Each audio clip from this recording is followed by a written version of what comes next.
Acho que começou. Opa, desculpa, desculpa a todos, eu estava respondendo um WhatsApp aqui. E você? Você é como eu e como tantos que não conseguem desligar o celular? Quanto tempo você fica conectado? Sabe o que é nomofobia?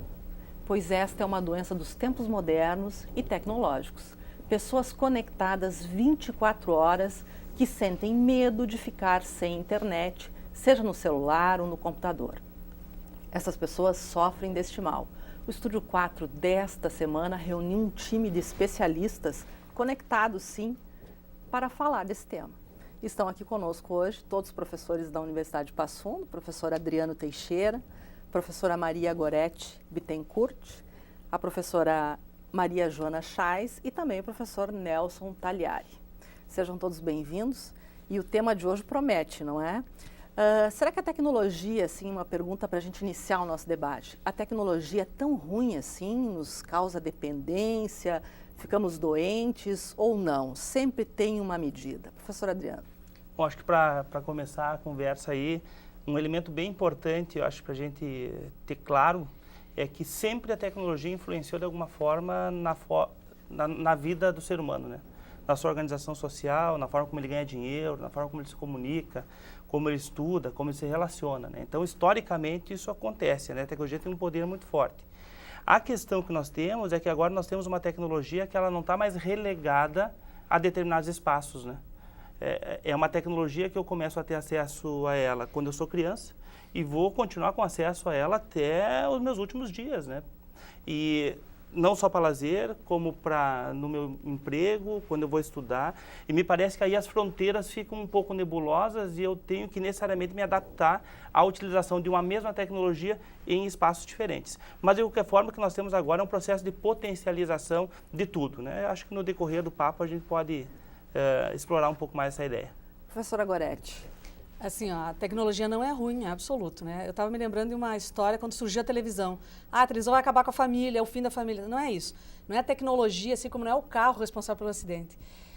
A questão toda é o uso que a tecnologia, a maneira como as pessoas usam a tecnologia. Essa que é a grande questão. Não tem mais como voltar atrás. A tecnologia veio para ficar, ela proporcionou... Está incorporada aí no nosso incorporada, dia a dia. não tem como voltar atrás. É a mesma coisa que dizer, agora nós vamos não tem mais revolução industrial, vamos voltar para trás. Não existe mais isso. Então, ela está aqui, ela mudou o modo de pensar das pessoas. É como usar ela em benefício próprio. Essa é a grande questão, né? Não, assim, não existe questionar se ela é boa ou se ela é ruim.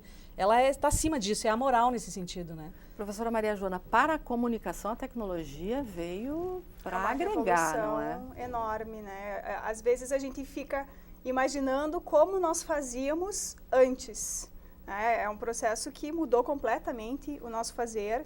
O jornalismo sente isso dos dois lados, como a tecnologia facilita o processo e como as pessoas querendo se envolver nesse processo produtivo também, nessa interação e que é provocada pelo sistema produtivo do jornalismo o tempo inteiro, provocada, mas como as pessoas também têm que conhecer determinados limites e que não servem só para o jornalismo, e sim como um todo. Acho que a palavra-chave nesse caso é o limite. É o limite da interferência desses processos na família, no trabalho, na escola, na faculdade, a gente percebe muito isso. Então, acho que ainda a gente está, como nós estamos no olho do furacão, vivenciando isso, a gente tem que aprender a conviver com essa tecnologia no dia a dia. E isso é mais difícil, porque não vai parar. E a gente aprende todos os dias, não tem nada certo, não é, nesse momento. Isso. Nada é estagnado, é isso e vai ser isso daqui para frente. E a gente não tem como parar para pesquisar, para pensar, para discutir. Está em movimento. Cada dia chegam coisas novas, cada dia a gente é atropelado pelas novidades. Então, é algo muito contínuo, numa velocidade imensa. E eu acho que esse é o nosso desafio em todas as áreas. Professor Nelson, e para a atividade física, não é? Porque o sujeito viciado na internet, está sempre conectado, ele acaba deixando de lado aí a sua atividade física. Isso não é bom, né? Não, a gente tem que analisar o uso da tecnologia, como o pessoal tem falado aqui. Eu penso assim, ó, esse que é viciado no uso do computador não pode sair, não tira o olho do celular, né? Não consegue mais olhar para o céu, só vê o celular e o chão. né? A gente estava comentando antes aqui que a pessoa anda na rua, olhando para o celular, estão se batendo na rua. Então, acho que nesse aspecto, a tecnologia que vem para nos auxiliar em algumas coisas acaba nos prejudicando. Nós comentávamos antes que a tecnologia veio para nos dar mais tempo, ou seja, diminuir a quantidade de trabalho, pela rapidez que ela oferece de fazer trabalhos que antigamente a gente levava mais tempo, e ter mais tempo para o lazer. E ficou o contrário, as pessoas estão usando muito mais a tecnologia, e esse tempo que poderiam ter para o lazer, para a família, para fazer um exercício físico, sair do sedentarismo, que encabeça a lista das doenças, segundo a Organização Mundial de Saúde. Então, o sedentarismo é um problema bastante sério, e a tecnologia, né, veio para fazer com que o sedentarismo ficasse mais fortalecido ainda. Mas em contrapartida, por exemplo, assim dentro da nossa área hoje, nós nos utilizamos de N tipos de equipamentos que cresceram de uma forma absurda para análise de movimentos e contribuir para a evolução da técnica desportiva com uma segurança cada vez maior. Só para dar um exemplo para vocês, o último congresso de biomecânica que teve em Florianópolis, um colega meu, o professor Clayton, esteve lá, e um canadense, que é um dos gênios, vamos dizer assim, da biomecânica hoje a nível internacional, ele apresentou um elétrodo de superfície. A gente conseguiu agora aqui um eletromiógrafo. São aparelhos que fazem a leitura do músculo. E a gente está com fios e etc e tal, a gente já está maravilhado com isso, porque a gente já está usando para fazer pesquisa aqui na universidade. Então ele nos dá muitas informações, mas a gente ainda está preso no fio. Quem é um pouquinho mais usado, vamos dizer assim, lembra que aquelas figurinhas de chiclete, as mais antigas, que tinham as tatuagenzinhas, é isso aí. Hoje eles no Canadá desenvolveram esse eletrodo que você fixa no ventre muscular, e aonde você estiver, o cara acompanha pelo celular ou por um computador qualquer, toda a leitura da ação muscular que você está fazendo. Então é genial uma coisa dessa. Então o uso da tecnologia, quando ele é feito de forma inteligente e não dependente, eu acho que é bastante interessante, sim, para nós. Pois é, a professora Maria Joana falou que a evolução ela é tão grande que a gente não tem até a capacidade de acompanhar todas as novidades. Professor Adriano, isso se acentuou nos últimos anos, não é? Especialmente aí com o advento, digamos assim, na internet, das redes sociais. Eu acho que o que causa esse mal-estar? Esse mal-estar causa que nas pessoas, nós, que vemos um momento em que nós não tínhamos essa abundância de possibilidades, em que era possível ainda buscar estar atualizado, estar conhecendo as coisas, num momento em que não é mais possível, né? Então, no momento que a gente começar a pensar que não necessariamente eu preciso estar atualizado, já vai nos tirar uma carga grande das costas, né? Esse é um elemento. E um outro elemento para apimentar um pouco a discussão é que, na verdade, a gente não está nem no olho do furacão, a gente está começando. Porque se a gente for pensar, pessoas que têm acesso à internet diário no Brasil não passa de 20%. Acesso à internet sem fio, né? Então, a gente tem 80% da população que está fora, que quer entrar porque é um direito dela, ela sabe como isso pode fazer diferença para a sua vida, né? Não só do ponto de vista do entretenimento, só que a gente tem que lembrar que a primeira reação que nós temos quando temos acesso a uma coisa nova é o entretenimento, às vezes, é o descobrir, é fazer uma utilização banalizada, fazer uma utilização superficial, até que eu descubra ou me dê conta e tenha maturidade suficiente, e que só vai passar pelo manuseio e não pela negação, de que aquilo pode me servir para alguma coisa diferente, né? Então, a gente tem um processo crescente de acesso, crescente de disponibilização de materiais, porque por que o pessoal fica todo louco, né? Quando tem acesso, e eu também. Porque eu tenho acesso a coisas pelo meu tablet, ou pelo meu celular, pelo meu computador, que eu não teria pela televisão fechada, mesmo pelo canal de TV a cabo, né? É uma infinidade de possibilidades que eu posso, em função da minha necessidade e da minha maturidade, utilizar de forma A ou de forma B, mas está disponível, né? Tá, mas essas informações ou essas novidades, elas surgem todos os dias, é uma por semana, é uma por mês? Porque até um tempo atrás, digamos que era uma novidade a cada ano, a cada 6 meses. Esse tempo foi encurtado. Eu vou começar com uma mentira que a gente escuta todo dia numa emissora grande do Brasil, que diz o seguinte: você quer saber, ele faz assim, olhando aquela câmera ali, né? Você quer saber tudo que aconteceu de importante no Brasil e no mundo? fique conosco. Em 1 hora é impossível saber tudo que está acontecendo importante no Brasil e no mundo. Bom, porque muitas coisas importantes acontecem e o que é importante para mim não é para a Gorete, não é para o Nelson e a mesma coisa funciona. Então a gente tem um elemento agora que dá de fato condições a que eu tenha acesso ao que acontece de importante no Brasil e no mundo, mas importante para mim, não necessariamente para todo mundo. E tem mais um elemento que eu quero trazer, que vai mais ou menos na linha do que tu perguntas, Omar, é o seguinte, para a gente ter uma ideia, é o YouTube, que é o site padrão utilizado por todo mundo, né, para buscar qualquer informação, inclusive por nós, professores, acadêmicos, né? De um dia para outro são mais de 900 mil horas de vídeos novos só no YouTube. É muita coisa. A gente pode entrar numa leitura assim superficial, que é óbvio que tem muita coisa que não presta aí nesses 900 mil horas. Mas também é óbvio, assim, ingenuidade pensar que não tem nada que preste e só está lá. Acho que esse que é o desafio nosso aí. Professora Gorete, as pessoas não têm a capacidade de absorver tantas informações ao mesmo tempo. Assim, ó, eu concordo com o Adriano, que às vezes assim pode ser porque a gente fica demonizando um pouco a tecnologia e tem que tomar cuidado com isso. Assim, ó. Concordo que a entrada, digamos assim, para o conhecimento passa por isso muito. A questão é assim, ó, o quanto disso assim está sendo utilizado produtivamente, né? E quanto tempo isso está sendo utilizado produtivamente? Porque uma das coisas que a gente vê é que as pessoas ficam muito na internet, é exatamente assim, ó, em materiais que não acrescentam. Porque a informação, quando ela não simboliza nada, ela é só uma informação. Ela não gera um conhecimento, ela não aprofunda nada. E é o que a gente vê. E o que a gente vê? E eu acho isso, quanto mais jovem for o público, mais acentuado fica isso. As pessoas querem estar presentes com tudo, eu não posso perder nada. Isso me dá uma ansiedade tão grande que eu acabo me frustrando e ficando infeliz. Por exemplo, o que eu vejo lá? Uma postagem atrás da outra de pessoas que são felizes, porque colocam, eu estou viajando, ou eu estou fazendo uma comida especial, não sei o quê. Então, eu sou infeliz porque a grama do vizinho é mais verde. Então, as pessoas começam a ter, digamos assim, problemas... Adoecer nesse sentido. Então, não que essa informação não deva ser usada e que ela não vai ser usada em algum momento produtivamente. Tem muitas pessoas, o Nelson acabou de dar um exemplo, de quanto a tecnologia auxilia e ajuda, mas quanto por cento disso é efetivamente usado em benefício do sujeito? Essa que é a questão mais importante, eu acho. E quanto disso é usado para adoecer a pessoa? Né? Professora, só para a gente explicar, o que é a nomofobia? A pessoa que fica sem conexão, ela sente o quê exatamente? Ela fica desesperada porque ela se sente fora. Ela tá out, entende? Ela está fora do universo das coisas que estão acontecendo. Mas ela vai estar fora, que nem o Adriano falou. Tu não tem como, é humanamente impossível, o nosso cérebro não dá conta disso, e a gente ainda tem esse cérebro que é o mesmo do Homo sapiens lá da pré-história, não mudou, a tecnologia mudou, mas não o cérebro humano. Então a capacidade de assimilação ainda é limitada, então esse desespero. Isso gera essa ansiedade, que na realidade é ansiedade, é outra palavra para ansiedade, só que dentro da tecnologia. Eu não consegui ter acesso a tudo que eu imagino que todos estão tendo, que não é uma verdade. E é uma doença como outras que pode ser tratada.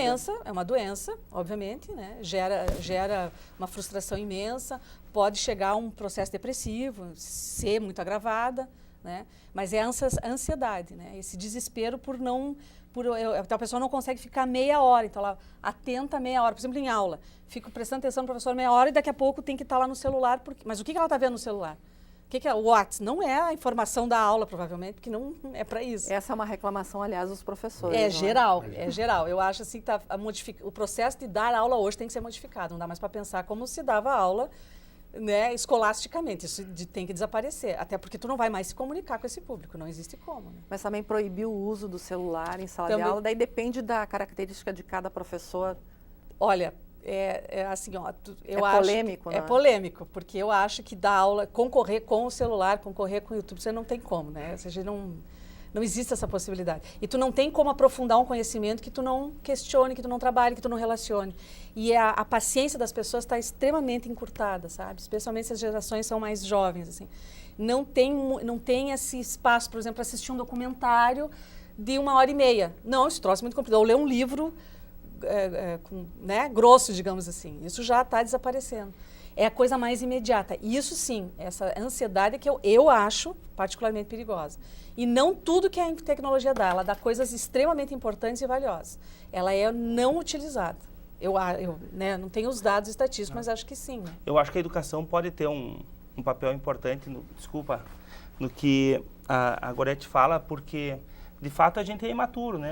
A instituição que nos ajuda a amadurecer não é mais a família, porque as crianças estão com 1 ano e meio já na escolinha, os pais têm que trabalhar, né? Acaba sendo a instituição de ensino. E no momento em que a instituição de ensino quer concorrer em algo que a tecnologia é muito melhor, que é repassar informações, que é o que geralmente a gente consegue fazer, às vezes, na nossa sala de aula, ou no ensino fundamental, não importa, a gente passa muito mais repassando informações do que contextualizando, a gente é uma briga perdida mesmo. Não né? tem como. Porque realmente as tecnologias vão ser sempre melhores. A questão é, será que nós não poderíamos auxiliar no processo de criar mecanismos para que os nossos estudantes possam saber que informação é legal ou não? Acho que aí poderia ser um elemento importante. Nós vamos fazer um intervalo e já retornamos para o próximo bloco.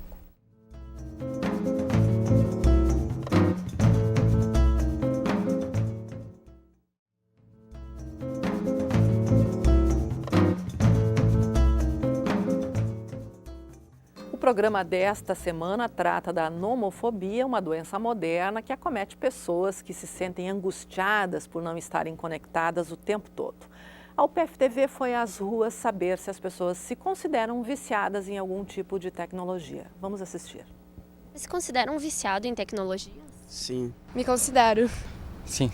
Sim, muito. Bom, eu me considero um pouco porque eu sempre estou interligado em redes sociais, então com amigos e tudo mais, principalmente no WhatsApp. Depende muito do ponto de vista. Tipo, eu ocupo, mas se eu tiver que ficar sem, eu fico. Viciada não, mas é difícil mesmo dizer, difícil alguém que consiga ficar sem, né? Sem o celular ou sem o computador, acho que hoje tudo gira em torno da internet, né? Quantas horas mais ou menos você passa conectada à internet? Todo minuto. Com o celular tô sempre conectada, sempre ali olhando o WhatsApp, Facebook para ficar atualizada, né? E computador durante o trabalho, tô sempre ligada também nas redes. Bah, mas é quase o dia inteiro. Assim, no celular é toda hora, né? Você não aguentaria então ficar, por exemplo, 1 semana sem celular? Não, de jeito nenhum. Celular é tudo, né? Dá pra falar com todo mundo. Acho que não ficaria por muito tempo. Mais que 1 semana, acho muito difícil. Penso eu que isso rouba muitos segundos, minutos e horas da mente da pessoa. Não que isso não seja importante, mas as pessoas hoje, elas estão sempre assim ligadas no mundo, assim, né? E se esquece que nós temos ao tamanho. Bom, a gente viu aí, não é, que as pessoas realmente estão conectadas o tempo todo, especialmente os jovens, não é? Essa conexão, Maria Joana, assim, uma das pessoas entrevistadas disse, estou sempre bem informada, mas essa informação ainda ela é muito superficial, ela não gera conhecimento. Isso é o que a gente estava discutindo antes, né? Na verdade, é uma sensação de estar informado, porque na verdade é um monte de informações, muitas vezes desconectadas, muitas vezes descontextualizadas. Erradas, né? Muitas vezes até é um princípio de uma informação e aí a pessoa mesmo vai passar adiante como sendo uma informação completa e talvez não seja exatamente aquilo ali. Né? Então, dá um sentimento de estar informado, não que isso signifique realmente estar informado. No interior dos jornais, das redes, isso dá aquela agilidade para o processo de produção, que a gente diz, né? Só que hoje a gente já tem visto, assim, muitos veículos grandes questionando a questão do dar a informação primeiro ou dar a informação melhor. Né? E muitos têm optado por dar a informação melhor, muitos até esses veículos online que cobram pelo conteúdo, né, já se posicionando, nós não temos o objetivo de dar primeiro, mas a gente tem o objetivo de dar a informação mais contextualizada, mais completa, pode ser depois que o concorrente, né, porque também o público não está interessado em quem divulgou primeiro. E sim, em onde eu posso estar melhor. Porque o público não compara, na verdade, quem divulgou primeiro. Ele não está em todos os sites, em todas as redes sociais para comparar quem deu a informação primeiro. Ele não tem esse Até objetivo. É tão rápido, né? Parece que não se quer saber quem é que deu primeiro, quem é que deu depois. Mas é uma coisa que jornalista tem muito isso entre eles. Eu acho que é mais na categoria. É mais interno. E aí também uma coisa que a gente questiona muito hoje, que pelo menos eu particularmente acho bem problemático, aqueles sistemas que a tecnologia permite também, de você acompanhar dentro da redação o que no online está vendendo mais, o que no online está tendo mais acesso. E aí, até semana passada nós tivemos uma discussão com a turma de jornalismo, com uma repórter de um veículo que veio conversar com eles e mostrou o sistema, enfim. E eu questiono muito, e até conversei com ela sobre isso, ela disse, é horrível a sensação, porque na verdade você tende a querer ser o que produz o conteúdo mais lido.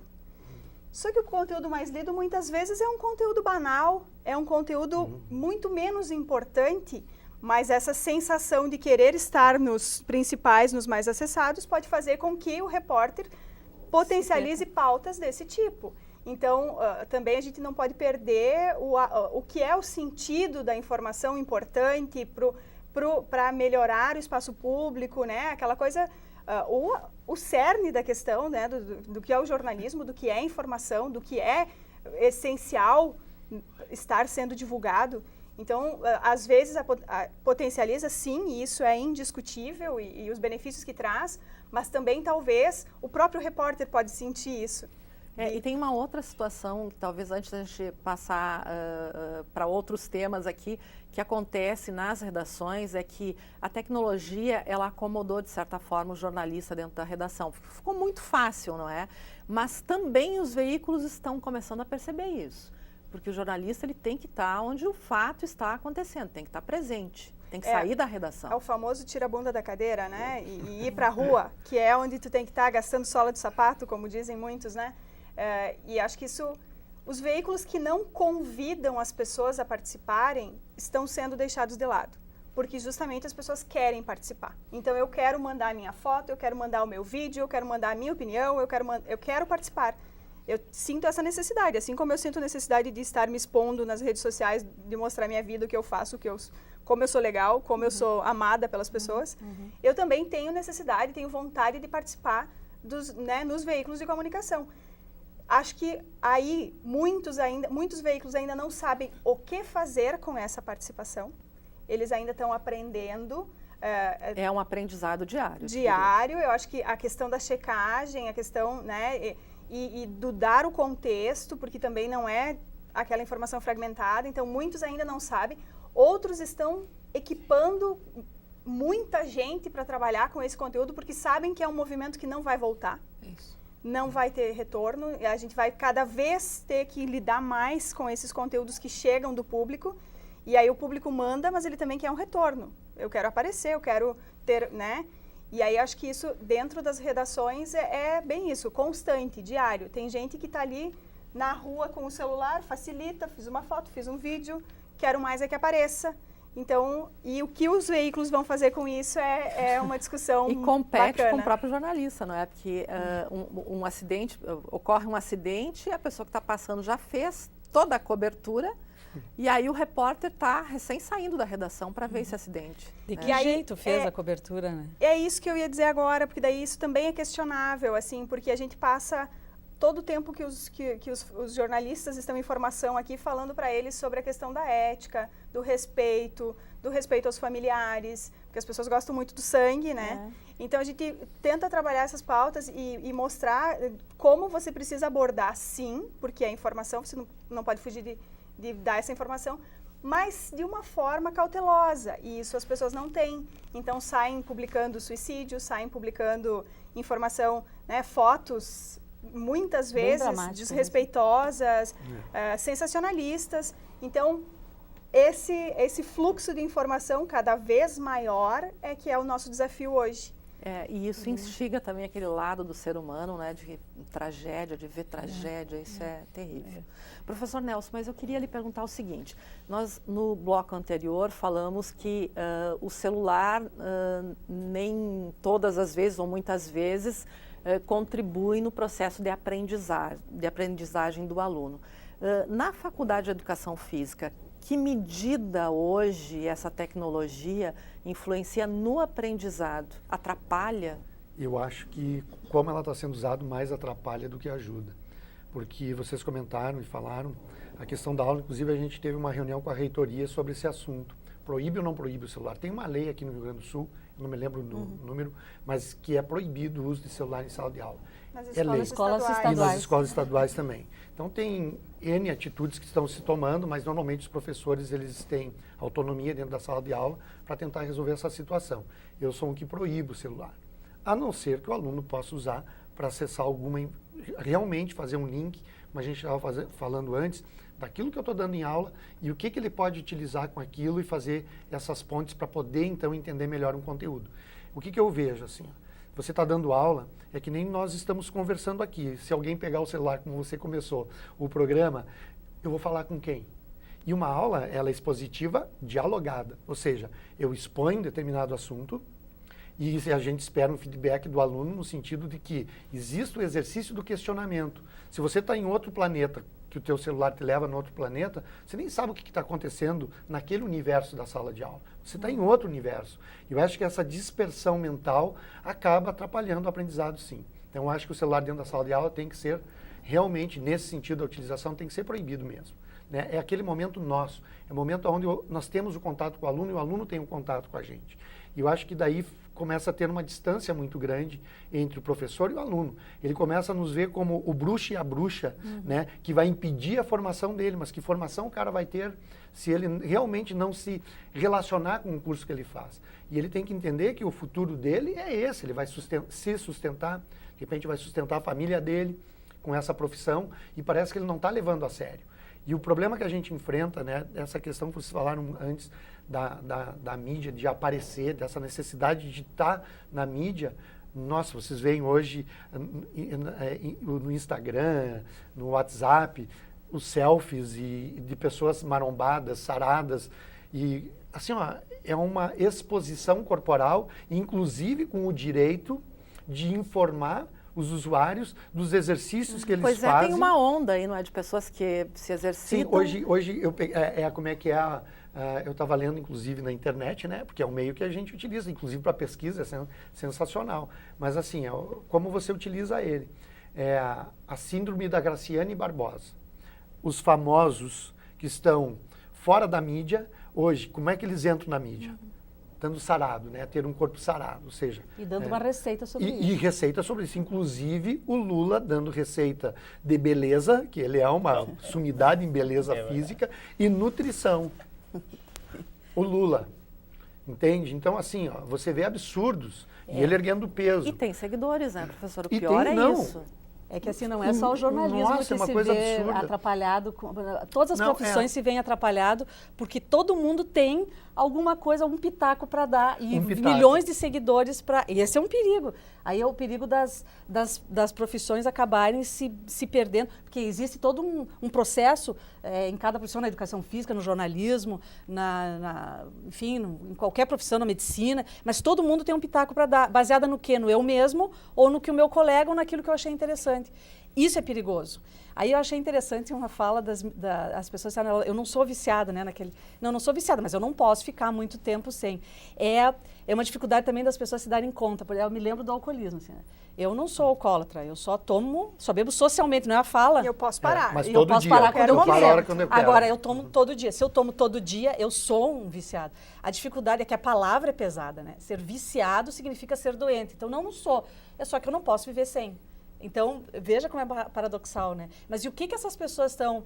Elas estão o tempo todo, mas e o quanto dessa informação está agregando? Que é isso que o Adriano estava falando antes, que o Nelson está falando agora. Por exemplo, perde o sentido a universidade ou a escola. No momento que qualquer pessoa tem acesso à informação, não precisa estar vindo para uma instituição. Então, qual é o papel da instituição? É ajudar a fazer esses links para criar significado naquela informação, senão ela passa a ser uma informação pela informação. Vazia. E aí as profissões se esvaziam, porque todo mundo, o Lula também dá informação, dá uma aula sobre nutrição, física. E daí?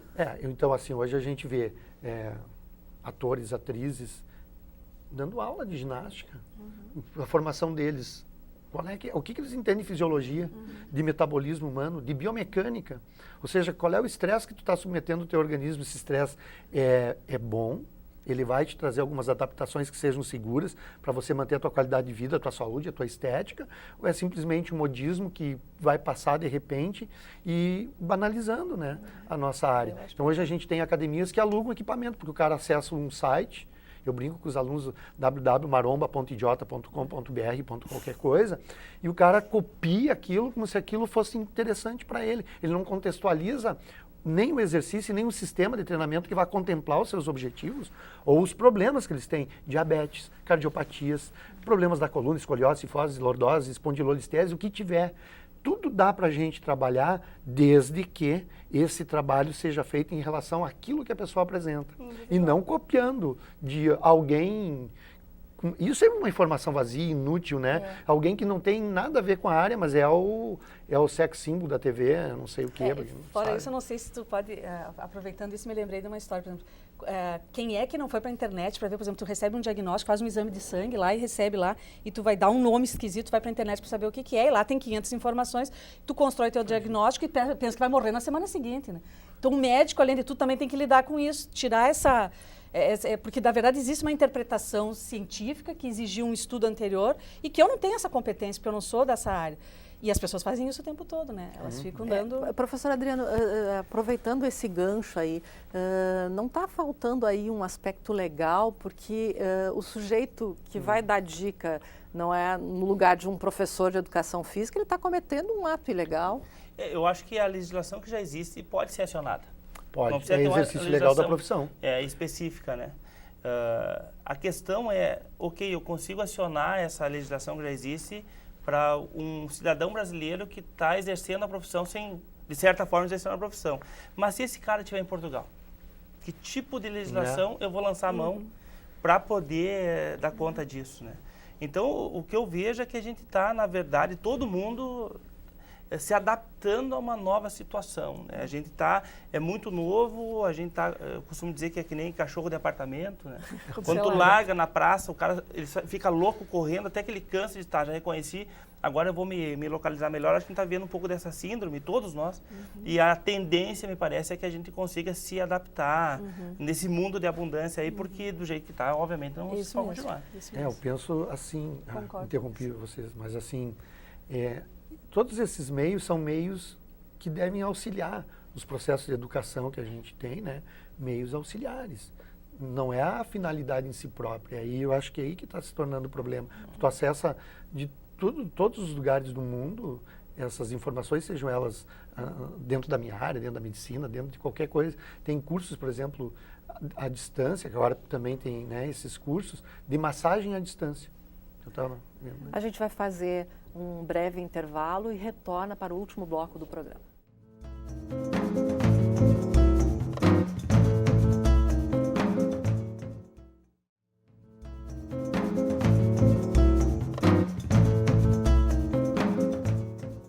O programa de hoje recebe os professores da Universidade de Passo Fundo, Adriano Teixeira, Maria Goretti, Maria Joana e também Nelson Tagliari. E antes da gente retomar aí o nosso bloco, a gente vai assistir a uma reportagem produzida pela UPF-TV sobre crianças e tecnologia. Quando tu pega o celular do papai e da mamãe, o que tu faz? Jogo.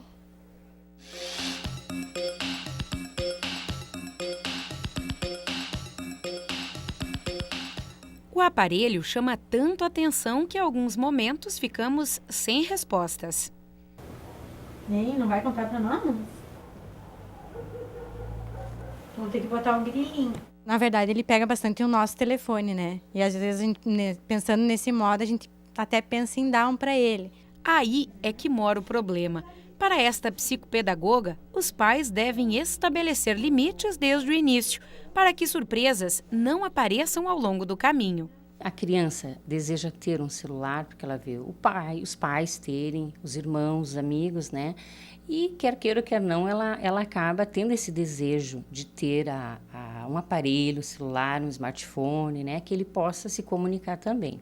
As crianças de hoje em dia começam cada vez mais cedo a se interessar por tecnologias. A partir do momento que elas têm um celular, tablet ou computador, a relação de comunicação com as outras pessoas pode ficar prejudicada. Por isso, é importante que os pais fiquem atentos. Porque eles têm que visualizar, ver, muitas vezes monitorar o celular, ver o que os filhos estão vendo, assistindo, mexendo em jogos, porque existem jogos também muito agressivos, né? Por isso que muitas vezes a gente diz assim, por que meu filho está agressivo, né? Por que ele não está querendo estudar? Tem um porquê das coisas, né? Por que o rendimento da escola está caindo? O Nicolas tem 4 anos, mexe no celular sozinho desde os 2. Algumas coisas essenciais, como ler, por exemplo, também passam despercebidas diante de tanta informação no celular.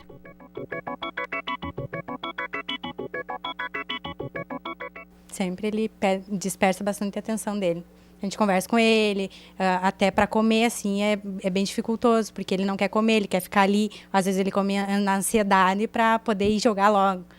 Parece que a gente está obrigando ele a comer para ele poder ir fazer as atividades dele no celular. Isso te preocupa um pouco? Preocupa bastante. No futuro, né? Porque as atividades que ele pode fazer, estudos e coisas, a gente tem preocupação que ele possa estar deixando de lado. Então, a gente não pode perder esse foco, né? Os pais em si, né? Não pode perder esse foco em relação aos filhos, porque é um dado, assim, muito importante, né? É nesse período de 3 a 4 anos, que vai mais ou menos até os 10 anos, que a criança vai estar absorvendo todo o seu processo, toda a sua informação, desde aprendizagem, desde conhecimento, e isso se busca onde? Nos livros, nas brincadeiras, na socialização com outras crianças, né? Outras pessoas também. Para os especialistas, as crianças podem ganhar um aparelho eletrônico a partir dos 10 anos. E o mais importante é fazer as crianças entenderem os limites de tempo de uso e para que usam. A palavra não, nem todo mundo gosta. A gente só gosta de ouvir a palavra sim. Pai, dá isso? Sim. Nós temos que ver, assim, que o não também vai fazer os nossos filhos crescerem. Vai fazer eles verem que não é na hora certa, porque existe, como a gente pode dizer assim, há tempo para tudo. Então, vai existir o tempo, vai ter o tempo dele, a idade dele poder ter um smartphone, ter um tablet, ter um computador. 2 coisas eu acho que é bem importante para a gente falar agora. Primeiro, o limite na família. Segundo, você colocou anteriormente que nós não estamos no olho do furacão. Isso é preocupante? Depende de como você analisa. Tudo no mundo tem várias formas de olhar, né? Eu acho que existe um potencial nessas tecnologias que, uma vez nos adaptando do ponto de vista psicológico, físico, parará, elas têm um potencial de alargamento de mundo, de complexificação das coisas, de comunicação, porque a gente está num mundo em que as pessoas elas viajam muito, né? Porque tem que trabalhar, tem que estudar, ou seja, de colocar as pessoas próximas, que pode se consolidar uma vez que a gente amadureça no ponto de vista de utilização. De qualquer forma, é meio inevitável isso, né? Por que é meio inevitável? Primeiro, a primeira tecnologia que eu sou capaz de apostar minha mão esquerda, porque eu não sou canhoto, que todos nós aqui, a primeira tecnologia que a gente liga de manhã é o celular, ou que nos acorda, não é mais o despertador. E a última tecnologia que a gente desliga é o celular de novo. Então a gente está muito conectado nisso, né? E é uma tecnologia que congrega tudo, né? A chamada do programa foi feita com o celular. Essa gravação são 2 câmeras, mais uma terceira ali em cima, mais 2 pessoas lá, o Clayton aqui controlando tudo, ou seja, é uma logística complicada que eu levo no meu bolso hoje em dia, né? A gente vê o pessoal que faz externa, eles levam um celular só. Ou seja, inclusive sacrificam a qualidade técnica pela agilidade do processo. Então, é óbvio que a gente tem uma situação propícia ao quê? A que as pessoas emitam informações, só que nem todo mundo pode ser o PFTV. Tem que ter quem seja outra rede, outro veículo. Nem todo mundo pode ser CNN, né? Então as pessoas acabam por usando essa facilidade por colocar a sua voz no mundo e mostrar a forma como ela vê o mundo. Só que é o seguinte, né? Cada um compartilha aquilo que tem de melhor, paciência, né? E daí tem um outro elemento final que eu quero falar sobre isso, que tem a ver um pouco com essa questão do celular que está no nosso bolso, que a gente acaba levando para todos os lados, usando todo o tempo e acaba gerando muita informação. Tem um novo grupo de pessoas e instituições que estão surgindo com muita força, que são os curadores. Ou seja, eu me dei conta que não tenho condições de ter acesso, eu usuário da tecnologia, né? Que não tenho condições de saber o que é melhor, de localizar tudo isso, e eu começo a me valer de pessoas que têm formação na área e que vai dizer, essa informação é boa, essa é como se fosse um filtro. Alguém que tem competência para dizer isso. né? Exatamente. Talvez formador de opinião. Talvez aí Isso os é jornais, os jornalistas, os publicitários, todas as áreas possam entrar com uma forma, porque não vai voltar, né? Não. Mas possam contribuir de fato para que as pessoas possam ter uma informação correta, uma informação mais com mais contextualizada, qualidade, né? com mais qualidade. Isso eu acho que é mais para adiante. Exatamente. Né? Tem uma coisa que a Sara falou ali que eu acho muito importante, que é a questão do limite, né? As pessoas não... Então, assim, não interessa, tudo tem que ter... Não é só para criança, é para adulto também, nós também somos desregrados. Precisa ter um espaço. Então, assim, por exemplo, o uso da tecnologia não é ruim desde que bem aplicada. Então, também um pouco tem que ver quanto os pais entram num processo de comodismo, porque enquanto a criança está lá 2, 3 horas, quieta, absolutamente quieta, e sabe lá o que ela está fazendo, né, o que ela está olhando, eu estou fazendo outras coisas, estou fazendo as minhas coisas e tal. Então, olha aí, talvez não dá para acusar a criança muito cedo, tá na tecnologia, ou o excesso de tecnologia para a criança, quando quem tem que estar fazendo esse monitoramento é o pai e a mãe, ou o cuidador, enfim, né? Em que medida isso prejudica o crescimento, o desenvolvimento dessa criança? Olha, a criança precisa de limite. Precisa de hora para tudo, hora para comer, hora para dormir, hora para estudar. Quando ela não tem isso, ela se desorganiza. E isso vai gerar uma série de problemas, inclusive físicos, né? Problemas físicos, não só mentais. Então, assim, a regra, o ser humano precisa de regra, precisa de organização, precisa de continente, como a gente chama. E não é só da criança, o adulto também. Essa é uma das coisas que eu acho que se perdeu um pouco com esse encantamento que a tecnologia trouxe. Ele precisa do mundo analógico também, não é? Precisa da interação, precisa do olho no olho, precisa do toque. E isso um pouco se perdeu, aí eu concordo com o Adriano, é o cachorro de apartamento que se largou no jardim, mas acho que a tendência é a das abóboras se acomodarem. Depois que tudo isso, quando a coisa ela entra num estado de 8 a 80, a tendência é dar uma estabilizada e as pessoas tentarem viver, porque não tem como de novo, não tem como voltar atrás. O negócio é aprender a lidar positivamente com isso. Né? Professor Nelson, que tipo de problemas físicos a gente pode ter com o uso contínuo? É bastante interessante, porque quando a pessoa fica muito ligada na internet, ela acaba tendo menos atividade física. Isso vai prejudicando o desenvolvimento motor dela. Ou seja, ela perde a consciência corporal. Esses dias eu estava lá na universidade e no momento que eu cheguei, chegou um colega meu, o professor de tênis, o professor Simonetti, e ele me perguntou uma coisa bastante interessante. Nelson, que bom te ver, etc. Tal. O que está acontecendo com essas crianças hoje? A primeira pergunta que ele me fez, digo, mas em que sentido? Eles não conseguem pegar uma raquete, eles não conseguem jogar uma bola. O fato de eu jogar uma bola para cima e pegar com a outra mão, eles não conseguem isso. Digo, olha, Simonetti, eu acho que o problema é que eles ficam muito tempo assim. Eles perderam a capacidade de olhar para cima, de ver o que acontece externamente àquele objeto que ele, né, se utiliza hoje de N formas. Então, ele usa isso, ele está olhando para baixo. E a forma como ele colocou isso, super preocupado, disse, eu estou tentando reformular a parte pedagógica minha, no sentido de como é que eu vou ensinar tênis para essa meninada hoje, essa gurizada que antigamente a gente pegava e já saía jogando. Hoje não. Então, tem um problema, a gente está perdendo com isso. E outro problema são a repetição contínua que vem trazendo problemas. Um digitador médio, ele aguenta basicamente 2.000 dígitos por dia, tá? Que ele pode fazer. Isso não traz problema. Mas para os nossos tendões, enfim. Mas um digitador de médio para cima, ele digita de 6 a 7.000 dígitos dia. Não tem como não ter uma ler. É impossível. Ele vai ter. E aí o que se faz? Se substitui, porque o outro vai pegar o trabalho quando ele estiver incapacitado para isso. Então a gente também tem que perceber e tentar ver as incapacitações que isso estão gerando a nível motor para as pessoas. Professora Maria Joana, o Miguel está vindo. Miguel. E você já tem o planejamento de como será a educação do Miguel? Eu penso muito, enquanto vocês estavam falando, eu penso muito que criança também é espelho, esponja, né? É como a gente diz, eles se espelham muito, então eu acho que o comportamento não adianta dizer para ela, faça isso, querido, saia do celular, se você não sai. Leia, meu filho querido, leia, se você nunca abriu um livro e ele nunca viu você lendo. Então, acho que tem muito disso também, de espelhar, né? Eles se desenvolvem a partir dos nossos exemplos. E isso a gente tem que ter cuidado. E a gente tem que tentar fugir desse, né? Porque nós gostamos de estar conectados, quem não gosta? Então, a gente tem que tentar fugir disso. Eu tenho um sobrinho com 4 anos e meio que não tem tablet, não tem celular, e é difícil a gente explicar para ele por que ele não tem, se os outros colegas têm.